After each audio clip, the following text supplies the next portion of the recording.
Hey guys, it's Emily, and today I'm going to be sharing with you my top 10 favorite books of the year. I feel like I'm always kind of late when it comes to creating that video, but oh well, better late than never, right? So before we dive into my absolute favorite top 10 books of 2022, I did have a couple of honorable mentions that didn't quite make it into the top 10, but I still wanted to shout them out because I absolutely love them. So among my honorable mentions, we have Miss Memory Lane by Colton Haynes, The Arctic Railway Assassin by M.G. Leonard and Sam Sedgman, The Summer of Broken Rules by K.L. Walters, and finally, The Viscount Who Loved Me by Julia Quinn. So I loved all of these. I think I gave them all a 5 out of 5 stars, but they didn't quite hit the top 10 favorite sweet spot, but I still wanted to shout them out and I would recommend them all. So now without further ado, let's dive into the top 10 books that I've read in 2022. So at number 10, I have a book that I think is going to surprise a lot of people, myself included, and that is none other than Ninth House by Leigh Bardugo. So I read this for my Lexi vlog and I absolutely fell in love with this book. I feel like it's a hard book to describe, so let me just throw around some buzzwords that might help you pick up this book or not. So we have paranormal elements, secret societies, Yale, dark academia, and even a murder mystery. If those things sound at all interesting to you, then I think you might enjoy this one. I'll be honest though, it is a book that did take me a little bit of time getting into. It wasn't until I hit the 200-page mark that I truly fell in love with this book. From that point moving forward, I was sold. I just couldn't put this book down. I needed to find out what would happen. And that cliffhanger at the end, oh God, I'm so glad that I didn't read this back in 2018, 19, when it was initially published, because the wait would have been excruciating. But knowing that I can now dive into the next book without having to wait for several months, that makes me happy because I need to know what happens next. This was such an intricately woven book. I just loved everything about this world. Leigh Bardugo is such a master creator. I just loved this one so much. The pacing was amazing. The main characters were a little bit hard to, the connection wasn't quite there, but nonetheless, I did love seeing their development and the arc that they went through, and I'm just so excited to continue this journey with them. Overall, this is one that if you enjoy dark academia, I think you should definitely check this out. So at number 9, we're going in a completely different direction with Front Desk by Kelly Yang. So this is an historical fiction middle grade that's set in the 1990s, and we're following a family of Chinese immigrants who are running a motel in, I think it's California if I remember correctly. This is one of those books that I think it should be required reading. I feel like this should be a book that everyone, whether you're a kid or an adult, I think this is a book that you need to check out. It tackles really important topics, but in a way that doesn't feel heavy. It makes it fun and lighthearted, but it also discusses really serious topics like racism. This is the beginning of a series as well, and I'm excited to see where things are going to go for Mia from here. And this is one that highly recommend. You have to pick it up. If you're coming out with a recommendation from this video, let it be this book. At number 8, we have a book that I think is going to be controversial for some people. I know most people didn't like it, but personally it just hit the sweet spot for me, and it was Love in the Brain by Ali Azawood. So a lot of people loved The Love Hypothesis, myself included. I was a little bit afraid, not gonna lie, diving into this one because I thought that it would be pretty much a copy and paste of her other works. I feel like Ali Azawood has discovered a recipe that works for her, but to the point where it can feel a little bit repetitive. If you've read her novellas, if you've read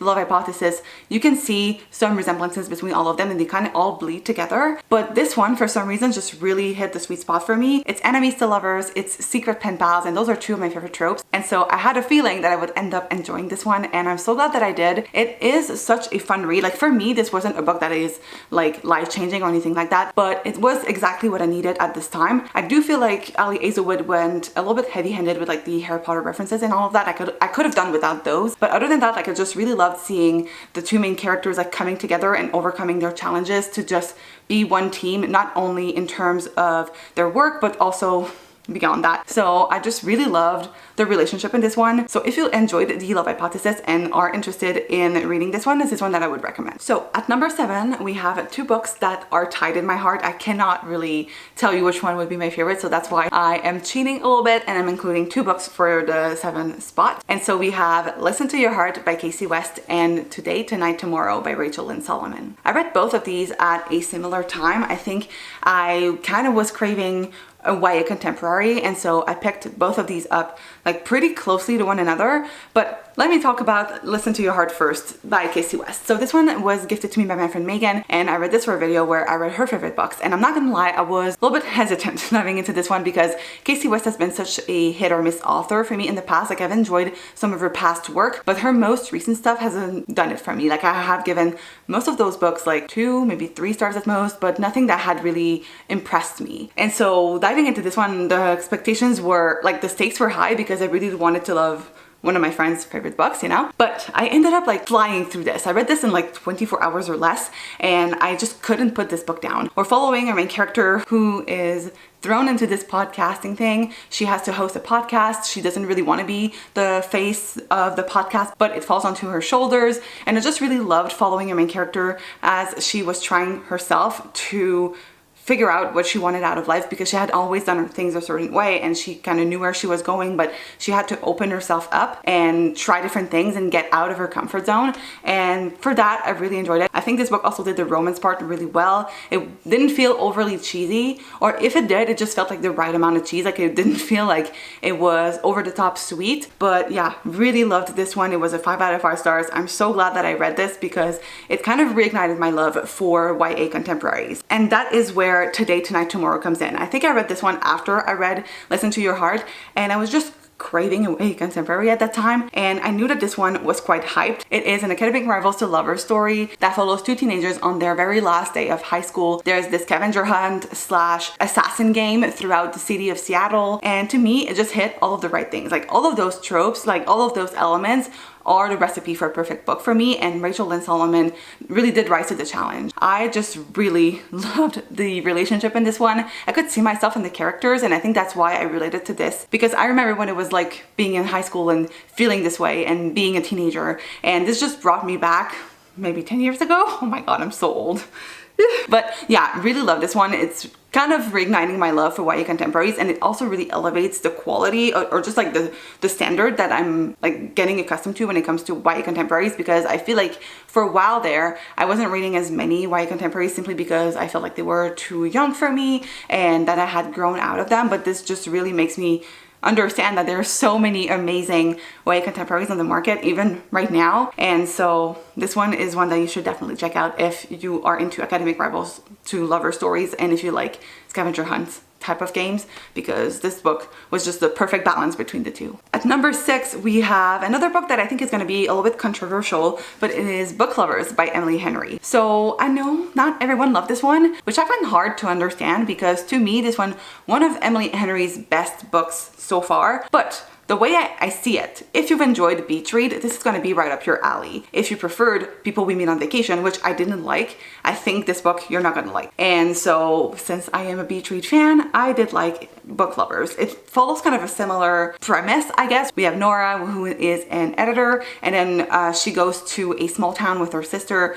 for some situation. I quite frankly don't remember the plot of this super well, but she meets Charlie there, who is an author that I think she tried to work with in the past, but for some reason it didn't work back then, and they kind of run into each other a lot because it is a small town. They develop a relationship of some sort. I think where Emily Henry shines with her adult romances, for me at least, is a character development. Her stories are very well crafted. She's so talented. I feel like she always done her character arcs so well, and to me this was the case with this one. I loved the relationship between Nora and Charlie, yes, but I also really enjoyed the relationship between Nora and her sister. I know a lot of people didn't like that about it, but personally I found that to be like, yes, I wanted to read a romance, but I think Emily Henry can do so much more than that, and this is where I think the plot relied a lot on. And yes, there are some twists and turns that are a little bit like over the top and just like, really, that's the decision that you decided to go for, but if you just go along for the ride, you will enjoy this. And this is where I fell. I love Emily Henry's writing.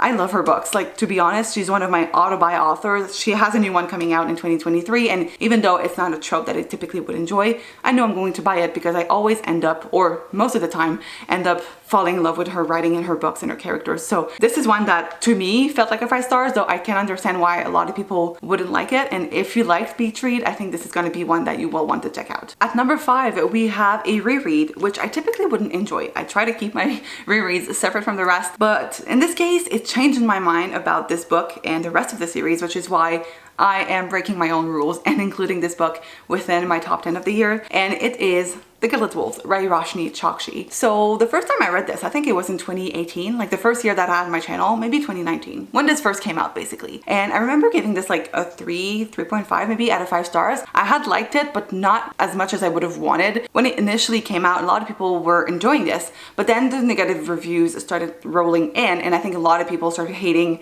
on this book in general, and it made me doubt my own rating. Now fast forward to 2022, and I want to read this so that I can finally decide, do I continue on with the series? Do I unhaul this book? Like, I didn't know how I felt about this, and I'm so glad that I reread this because I fell in love and I fell hard. I read this series pretty much in 1 month, which is like unheard of for me, but I kept wanting to buy the next books. So basically, this is a heist story. We have a family of misfits, and some of them have some kind of magical elements, though I won't dive into that because, to be honest, like the magic system in this world is kind of complex. So even if I did try to explain it, I think I would do a terrible job at it. I think where a lot of people did not enjoy this is because it gets compared to Six of Crows a lot, because you have a heist, they're trying to steal historical artifacts, and a lot of people compared it to Six of Crows because of the found family aspect paired with the heist. And like, yes, it's a fair comparison in that regard, but that's where the comparison ends. I don't think there's any other similarities between the two stories, but I think because people loved Six of Crows so much and they dove into this with really high expectations, this kind of fell short for a lot of people. But for me, yes, the first time I was confused as hell. Like, the magic system here is really complex, and even now, like, it took me 2 reads to understand what it meant. For me, like, the first time where it lacked was in terms of the characters, but the second time around it was quite the opposite. I fell in love with the characters. I carved a connection with them that I hadn't the first time around, and it made me push through and like read the second and third books in the series in like a very short amount of time. I think all 3 books in that series, the first one would still remain my favorite because like I love the setting, the 1889 France setting. I just loved that part of it. If you haven't read this yet and like you've been hesitating because of the negative reviews, please like stop comparing this to Six of Crows and like pick this up with no expectations whatsoever, and I promise you'll be pleasantly surprised. At number 4, we have another book that surprises me. I didn't think that I would end up putting this book on my list of favorites, but here we are. So we have Finley Donovan is Killing It by El Casimano. So I tried reading this a while back. Like, I think I read the first chapter of it and I was like, yeah, I don't think this is gonna be for me. So I put this down. And then randomly later on this fall, I decided to pick it back up, and I'm so glad that I did. We are following our main character, Finley Donovan. She's an author, she's struggling, she has 2 kids, and her relationship with her ex-husband is complicated, but she has a meeting with her editor one day at Panera, and they discuss her next book, which involves a lot of crime because she writes, I think, mysteries. And a woman overhears her and she thinks that Finley is a serial killer, or like an assassin, I guess. And she just asks her to like get rid of the body and, you know, gives her money and deal with it. If you're in for like a cozy, fun little mystery book with like over-the-top storylines and fun characters, you're gonna love this. I don't think it's a funny haha type of book. Like, personally, I didn't laugh. I don't remember laughing while reading this, but it is a book that like takes you by surprise by how fun the plot is, even though like it makes no sense. But if you're in for the ride, you're gonna love this. I loved Finley, I loved Vero, I loved all of the characters, and I also particularly love a certain relationship, but I'm not gonna dive into this. I am very excited for the rest of the series, because if the rest is as well written and as fast-paced and fun as this one was, I couldn't put this book down. This rarely ever happens to me, but like this one was just like a one-sitting type of read. I just needed to know what would happen next, and if the rest of the series is just like that, I have a feeling it might become one of my favorite mystery series. It is absolutely worth the hype in my opinion, and like you should pick it up. At number 3, we have a book that I don't think is going to surprise anyone, and I'm pretty sure is on a lot of people's favorite books of the year list, and that is I'm Glad My Mom Died by Janet McCurdy. So I'm not someone who followed Janet's career over the years. Like, I knew who she was. I did watch a couple of episodes of iCarly, but I don't think I'm part of the generation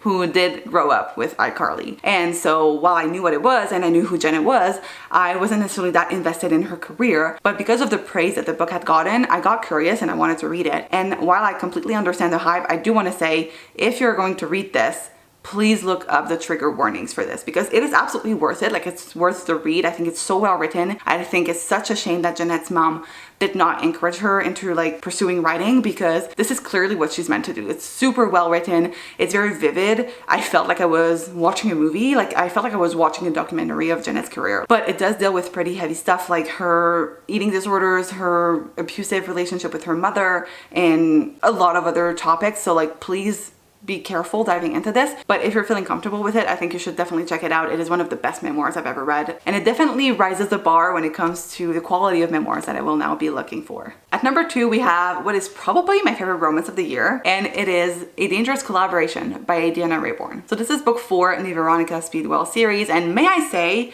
I think this whole series like deserves more hype. I think more people are picking it up now, but if you haven't read it yet, so worth it, and the audiobooks are just chef's kiss. Totally recommend them. Side note, but yeah. So the Veronica Speedwell series is a series of, I don't want to say cozy mysteries, but they are a series of mysteries that are set in Victorian London, and we're following amateur detectives Veronica and Stoker, and they are solving different mysteries. In this one, Veronica and Stoker end up traveling to an island where they have been invited for a party, and they end up investigating a disappearance that happened years ago. This one was just so good, not only in terms of the plot itself, like I think Deanna Raybourn is just improving with each book in terms of like the writing and the way the mysteries are crafted. Like, it's not easily solvable. I don't think you would have guessed the ending of this one unless like you were really listening for the clues. But in my case, I was so taken aback by like the outcome of this one. But where this book really shines is the relationship between Veronica and Stoker, which gets elevated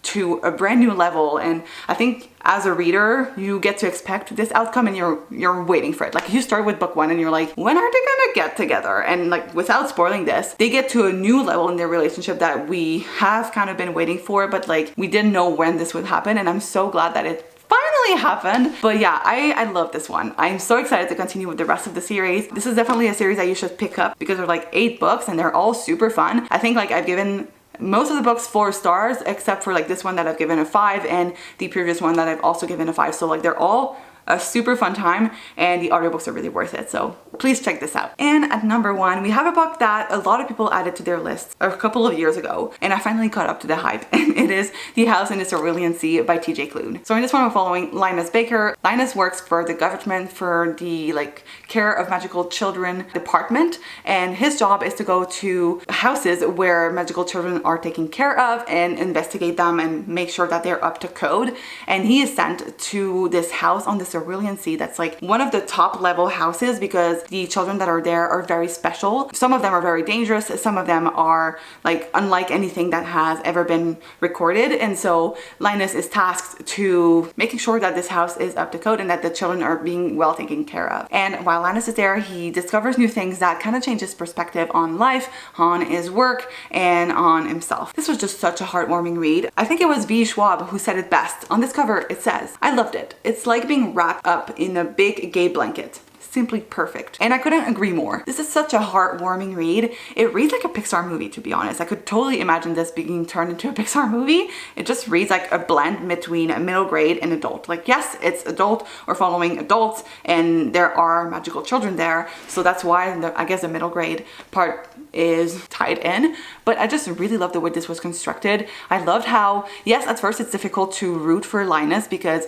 he is very set in his ways and he's being raised a certain way. He's been almost like programmed to see things a certain way, but he opens up his eyes and his mind and he just turns into this new person. He rediscovers himself, and through these kids he realizes that there's so much more to life than what he thought. And I just love this. Like, there's so many things that I loved about this book, like the world building, the writing, the children, the like all of the characters in this. I love this so much. I desperately want to reread it. If you're ever in need of being cheered up, this book is it. I absolutely devoured this book. I couldn't put it down, and you should read it. It's one of my new favorite books of all time. So that is it for my favorite books of 2022. If you guys have read any of these books, let me know what you thought about them in the comments down below. Did you guess that any of them would make it to this list? Because to be honest, I feel like I didn't do that great of a job this year at documenting my reading year on YouTube. I feel like in the past it was a lot easier to guess what my favorite books of the year would be, and like while some of those I talked about in vlogs or other videos, I feel like for a lot of those I had never really taken the time to talk about them. So hopefully you guys will enjoy them if you do decide to pick them up. Let me know what your favorite books of 2022 were, and I guess that's it, and I will see you guys in my next one. Bye!